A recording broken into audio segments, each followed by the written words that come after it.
ما كنتش بصور. اسبل احساس في الدنيا ما لا اتكلم ولا اكلك معاكم من صحة ربنا على الفاضي. السلام عليكم ورحمة الله وبركاته. عايز اقول لكم يا جماعه ان انا لقيت الحمد لله الاكونت دعم الشحاتين، يعني ممكن يكون الفيديو الجاي او اللي بعده فيديو دعم الشحاتين. انا اخد بالي ان المنشناتكم خفت شويه على التيك توك عشان بقالي كتير ما قلتلكوش عليه. ده الاكونت بتاعي، لو انت عندك اي فيديو عايز منشن عليه عايز نتكلم عليه الفيديو الجاي منشن عليه. ده الوحيد الاكونت بتاعي ما بنزلش عليه فيديوهات، باخد بس المنشنات. اوكي ماليش اي اكونت على التيك توك، حتى اكونت دعم الشحاتين هصور بيه وارجعه لاصحابه وهيتغير اسمه. قبل ما نبدا الفيديو ندعي اخواتنا في فلسطين وفي لبنان وفي كل حته على وجه الارض، ربنا ينصرهم يا رب اينما كانوا ويقويهم يا رب على اللي هم فيه، وتصلي على النبي عليه الصلاه والسلام ويتوصل الفيديو ده ل 100 30 40 الف لايك. خليها 30. دي لاي حد زعلان مني. ادي حيطه، ادي التانية، ادي التالتة، ادي الرابعه. نقي الحيطه اللي تيجي على هواك واخبط راسك فيها صح؟ واخبط راسك فيه. اللي في ابن الفجر ده. والله العظيم جامد. الله كتر خيرك انك فكرتنا بالغاليين. حبايب قلب ام خالد، توقعوا النهارده انا فين؟ دلوقتي في اكبر مول مندي في المهندسين. اعلان مسكنا القرشينات، نسيب الراجل بقى. الدنيا بقت جميله على اجدد بوم. يلا دلوقتي شايف ابو خالد طف المطعم كله تحت امرها. شايف فرجك بتضرب لها حساب ازاي. حبايب قلب ام خالد، طبعا انا النهارده عازمه اهلي وحبايبي في شيخ المندي. عازمه مين يا ام عازمه؟ كل ده ببلاش. عازمه مين؟ هنحور على بعض. اديله ادي يا ام خالد. ايه ده عملت حفله ولا ايه؟ ثانيه واحده كده. جمهور الواقع. شايف ابو خالد كام حد بيحبها؟ فاتك دلوقتي بطولتهم وبتقول يا ريتني ما دخلت النت في البيت. هذا اخرتي تدخل النت في البيت، مراتك هتطلع.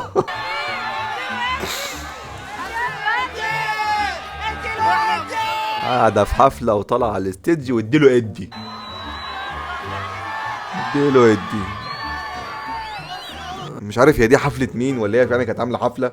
ما اعتقدش هتعمل حفله انها تطلع تقول ايه للناس. هو ده اللي هتطلع تقوله. اديله ادي، اديله ادي، وكمان اديله ادي. بس دي الجمله بتاعت ام خالد. ابو خالد بيعد دلوقتي. كومنت ده جايب 7000 لايك. حفله ام خالد في طريقه عمل البطاطس المحمر.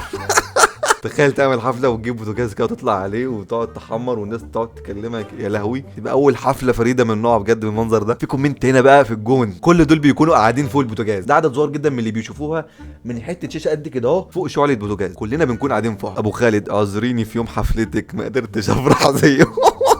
الواقع المؤسف. شايف الناس زعلانه في الكومنتات ومتضايقه. انا مش عارف هي فعلا عملت حفله ولا لا، بس حتى لو هي عملت حفله فهي عملت حفله وفي ناس جت وقطعت تيكت علشانها وحضروا وكانوا فرحانين وهي كانت مبسوطه. فما فيش حد مضروب من الحوار ده. انت ممكن تضحك على اللي بيحصل لكن تزعل من اللي بيحصل ما فيش حاجه تزعلك اصلا. فلو هي ست ناجحه بحاجه مش عاجباك، ده المجتمع بتاعنا وده الذوق العام دلوقتي. فزي برضه في ناس بتتابعني وده الذوق العام وانت مش عاجبك برضه، فدي اذواق. دلوقتي عرفت ان ابو خالد عنده اكونت على التيك توك اسمه ابو خالد. يعني هيبقى اسمه ايه؟ قاعد وبراجع الكلمات، ما هو دلوقتي بينا يكسب. بينا زعل بينا بلوكات ومفيش حاجات تاني. وكرم منعاني ان اتحرك صانع، عايزك تتضايق بكلامي كده. روق ابو خالد روق، ما تزعلش. تقطع تيكت وتتفرج عليها في الحفله. كومنتات بقى ام خالد التوب. ام خالد عندها بعد نظر. النرجسي لما لقى مفيش امل تاني. فانز بتوع ام خالد مشلفين ابو خالد في الكومنتات. الناس بتقول له المشهور من ام خالد. يا لهوي، وصلت المرحله دي. الفيديو فات لما عملته على ام خالد الناس بعتت لي ستوري هي منزلاها بتتكلم هي عن الخيانه وبتتكلم عن ان جوزها تقريبا حفقته وهو بيخونها. ما اعرفش بقى جاب واحده البيت ولا حفقته في شقه تانية، مش متاكد بالظبط. فالموضوع في طرف ثالث. مين بقى الطرف الثالث ده؟ هذا ما سنعرفه في الحلقات القادمه. انتظرونا. ملناش كبير كبرنا فوق. انت كل فيديوهاتك ليبسنج ما بتتكلمش ببقك؟ لا يكون اخرس. صغرنا بنعرف نسوق، بعيد عن كل اصحاب السوق. قريب هاشم ديزاين. ما حدش ليه علينا. يعني ماينس 1 كاريزما يا ابو خالد. والله فيش، حتى ما جبتش الزيرو. حتى ماينس 1 انا كارمك فيها. يعني انت ماينس اكتر من 1 والله. تعرفش ما فيش، فاهم يعني ما فيش الروح اللي لا يا ابو خالد، ما انت ما جتش. هي طول عمر الدنيا كده ترقص للخالق. بيصور بالفيب. اوه يا ابو خالد، انت اللي جايب الفيب دي بفلوسك ولا ام خالد؟ بهزر معاك والله، بهزر معاك.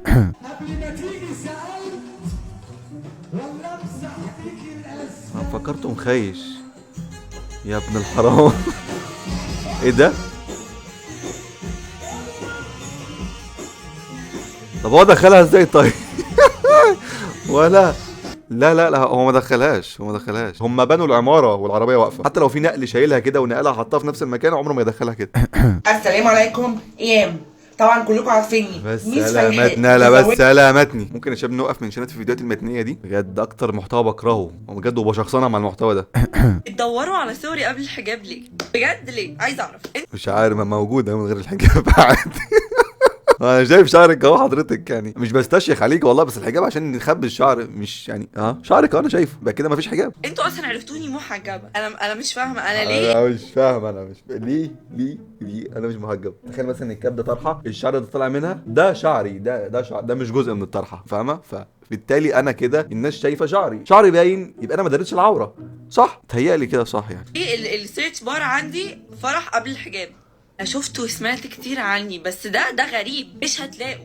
انا اتحجبت استحاله تلاقوا انا وشعره من قبل ما اطلع على السوشيال ميديا. سوسي ميديا ماشي. فما كنتش اصلا منزله اي حاجه بشعري، مش هتلاقوا صوره لشعري. انا هقصر لك المشوار، بطل تدور، مش هتلاقي لان مفيش. لا انت فعلا قصرت المشوار يعني اهو. مش ده شعرك ولا دي طرحه 3 دي ولا انا ما بشوفش، ولا انت قصدك شعرك بقى كله يعني نشوف شعرك بقى كده وهو بيتطاير؟ برضه ما فرقتش، كانك لما شعرك بالظبط. واحده كاتبه لها انا بدور على فرح بالحجاب.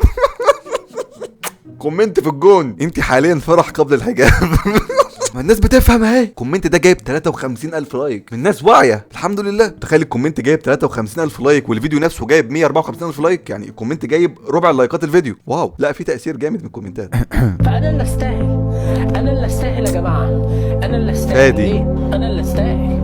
ليه بقى؟ معلش يا جماعه بس اقعد شويه عشان تعبت والله. انا اللي استاهل. فادي مادة خام للميمز، من اجمد اليوتيوبرز او اجمد صناع المحتوى اللي عدوا على تاريخ مصر كلها. فادي عضلات وما فيش زيه ومش هيجي زيه، يعني خدوها قولا واحدا. لكن بجنن وبحير.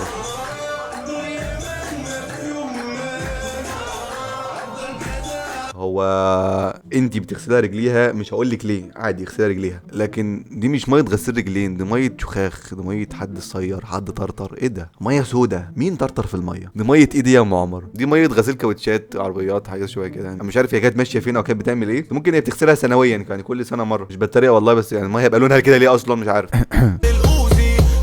كل اللي دسوني اني طويله وسبق ليلوفي. والله الواحد بقى بيشوف حاجات غريبه كده عشان لسه ما نمتش. الأوزي.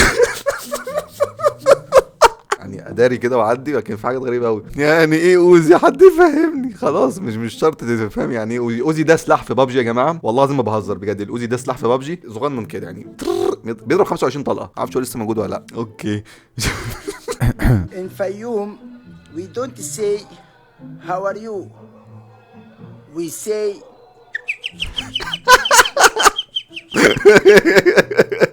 في الفيوم ناكل دشيشه، ناكل دشيشه.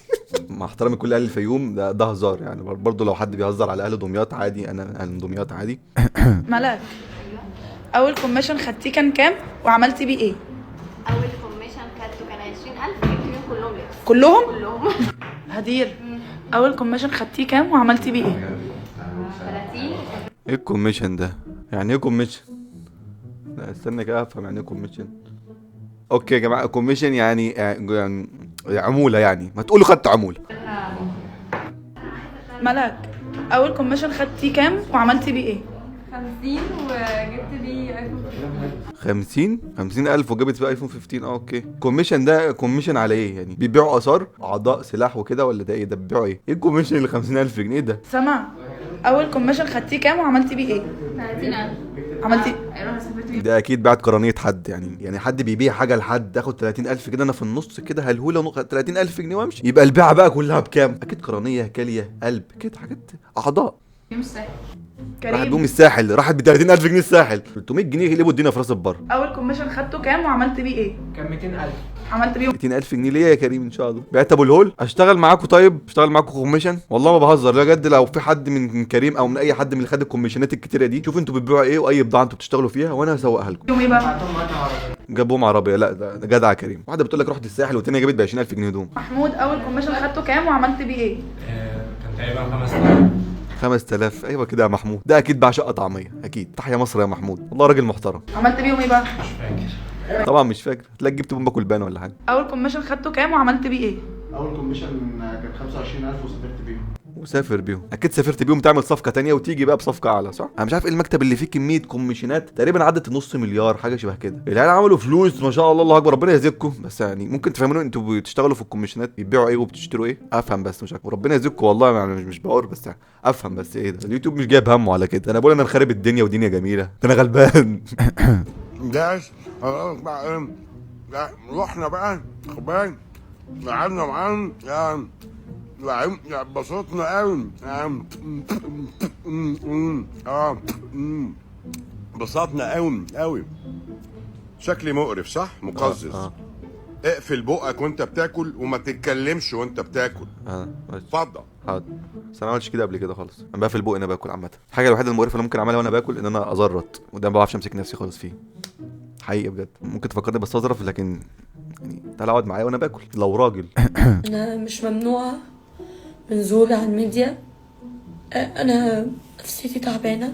انا فاهم انت مختفيه بالك فتره، يعني مش عارف ايه اللي حصل. حاولت ان انا اخرج وابعد نفسي شويه وافصل واعمل اي حاجه انتوا ممكن تتخيلوا ان هي ممكن تتعمل، وبنوت عاديه وزي ازوق نفسي واعمل شعري واعمل ضوافري وميك اب وافك والبس.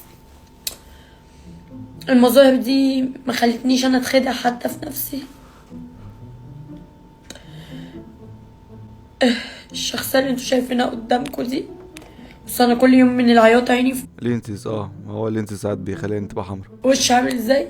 الشخصيه اللي انتوا شايفينها قدامكم دي هي دي الشخصيه بتاعت امبارح والنهارده وبكره وبعده. بصوا يا جماعه، اللي حصل لها مش هين. يعني انا مش عارف هو المحامي اللي رفع على القضيه ليه مكمل ومقنشرها قوي كده معاها. ما خلاص هي طرست وخلاص عرفت غلطها، ممكن تتنازل. يعني ما اعرفش ممكن تتنازل ولا لا، يعني ما اعتقدش ان هي عملت حاجه تانية من ساعه الحوار بتاع ابوها ده، وهي ماشيه في السليم. يعني ما قلتش ادب على حد، ما طولتش لسان على اهلها تاني في لايفات ولا كلام من ده، لا ماشيه ستريت يعني خلاص بقى يعني. ازيكم؟ الحمد لله. ما عنديش احسن منكم. ياما قالوا وبيقولوا ولسه ياما هيقولوا. اسمعوا بقى من دينا بيقولوا ان رأسك ثابت، هو نفس الحركات، نفس الايقاع، نفس الدخلة، حركاتك مش بتتغير. ليه ما بتعمليش براوتة مرة واحدة؟ صح فعلا. بيقولوا ان انا رأسي ثابت ما بيتغيرش وهو زي ما هو من زمان. حتى الرقاصة ما بتطورش من نفسها يا اخي والله. كل شغلانة في الدنيا دي محتاجة تطوير. شوف حتى الهز في تطوير، بسم الله ما شاء الله. ليه بقى ما بتطوريش من الهزة بتاعتك؟ بس طلعت تحية كاريوكا بس.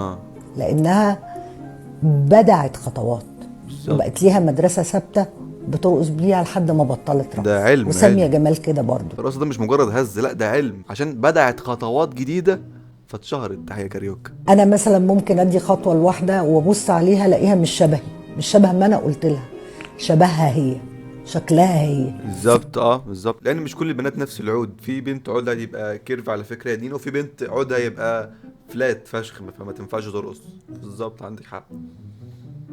تمام ماشي. انا دخلت الفيديو بالغلط معلش، هشوف فيديو تاني. لأول مرة هنشيل المصفى، حاسة كأني هنشيل الولاد دي المعفنه اللي هي بتحط الفسيخ في عبها وشي، بس مش مشكلة. اصلك الاول كانت بتحط فلتر، والفلتر خلاص انتهى، ما عادش بتعرف تطلع بيه لان ما عادش موجود من الابلكيشن، وبعد كده بقى بتطلع بمصفى، ما بتعرفش بقى تاكل بقى وتبين لنا وشها والقرف اللي بتعملوه ده. اتعودت عليه وهي اتعودت عليا، بس يلا بقى زي بعض. لكل اللي قالوا لي عايزين نشوفوا طلعتك المنيله بنيله يا ام ابراهيم، يا سلام يعني هتشوفوا الامل حاضر من عيني اهو. عاملين زيكم تبطيتوا كده. شكلها بني ادمه طبيعيه فشخ، لكن رياكشناتك ليه كده؟ يعني ليه وليه مختفى؟ يعني الرياكشن ده اي حد يعرف يعمله. صدق احنا شبه بعض. في شبه صح؟ يلا بينا بقى عشان انا ميته من الجو وعايزه نحضر عشوه، انما ايه حكايه؟ ليه بتحولي؟ طيب انت مش حوله. هنعمل كريم شانتيز للتورتايه. لو اسيبك انا بقى تكملي الكريم شانتيز بتاعك، ما اعرفش ليه بينت وشك، بس شكلك طبيعيه خالص، فكرتك حاجه تانية او فكرتك حاجه وحشه. السلام عليكم. عليكم السلام.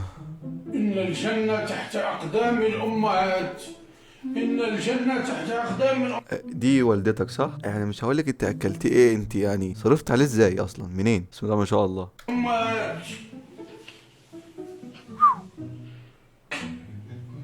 إن الجنة تحت أقدام الأمهات. مشوار برضه عشان تنزل تبوس رجليها. انت يا جدعان بتنشر لي فيديوهات غريبه قوي. وقضى ربك ألا تعبد إلا إياه وبالوالدين إحسانا ولا تقل لهما أف ولا تنهرهما وقل لهم قولا كريما. برافو عليك.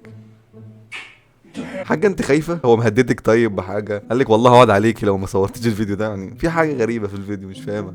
اوكي يا شباب، فلنكتفي بهذا القدر. والله قاعد والله. لو انت كملت معايا لحد الدقيقة دي يا ريت تعرفنا تحت في الكومنتات، وكملت معايا لحد السنة تحت في الفيديو، وما تنساش تحت مع حد باي باي.